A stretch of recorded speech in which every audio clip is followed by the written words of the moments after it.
S News, your daily source. ব্রিটেনে তীব্র তাপপ্রবাহে অতিষ্ঠ জনজীবন।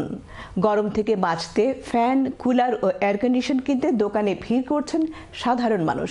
কিন্তু চাহিদা বেড়ে যাওয়ায় অনেকেই দোকানে দেখা দিয়েছে সংকট। বিস্তারিত জানাচ্ছেন এহসানুল ইসলাম চৌধুরী শামীম। ব্রিটেন জুড়ে চলমান তীব্র গরমে বিপর্যস্ত হয়ে পড়েছে সাধারণ মানুষের দৈনন্দিন জীবন। আবহাওয়াবিদরা বলছেন এই তাপ প্রবাহ আর অন্তত এক সপ্তাহ স্থায়ী হতে পারে। উফ, যে গরম পড়ছে, বাচ্চাকে চালু ফ্যানের বাতাস খাওয়া ছাড়া কোনো উপায় নাই। দরকার ছাড়া আসলে আমরা কোনো জায়গায় দাঁড়াইলাম না, গরম ফ্যানের বাতাস সেখানে। লন্ডন সহ বিভিন্ন শহরে ইলেকট্রনিক্সের দোকানগুলোতে এখন উপচে পড়া ভিড়। গরম থেকে কিছুটা স্বস্তি পেতে ফ্যান, কুলার ও এয়ার কন্ডিশনার কিনতে মানুষের ভিড় বেড়েছে কয়েক গুণ।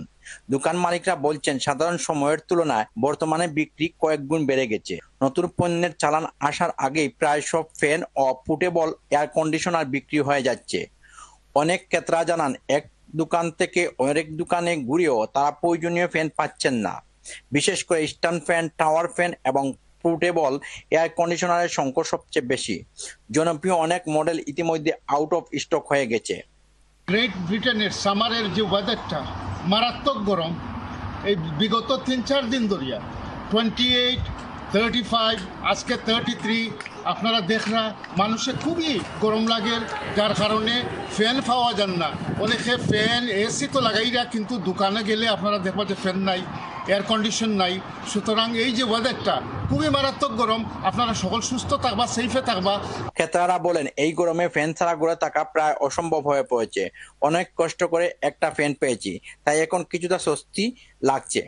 এ কথাগুলো বললেন আব্দুল কাইয়ুম। প্রচন্ড গরমর থাকিতে আজকে শপে গিয়েছিলাম একটা ফ্যান কেনার জন্য। প্রচন্ড খুব বেশি ফ্যানের দাম, আমি বাধ্যতামূলক কিনতে হয়েছে 110 পাউন্ড একটা ফ্যান, আর ফ্যানের চাহিদা খুব বেশি। দোকান মালিকরা বলছেন হঠাৎ করেই চাহিদা কয়েক গুণ বেড়ে যাওয়ায় সরবরাহ ঠিক রাখতে হিমশিম খেতে হচ্ছে। যদিও নতুন পণ্য আনার চেষ্টা চলছে, তবে দ্রুত পরিস্থিতি স্বাভাবিক হবে কিনা তা নিশ্চিত নয়।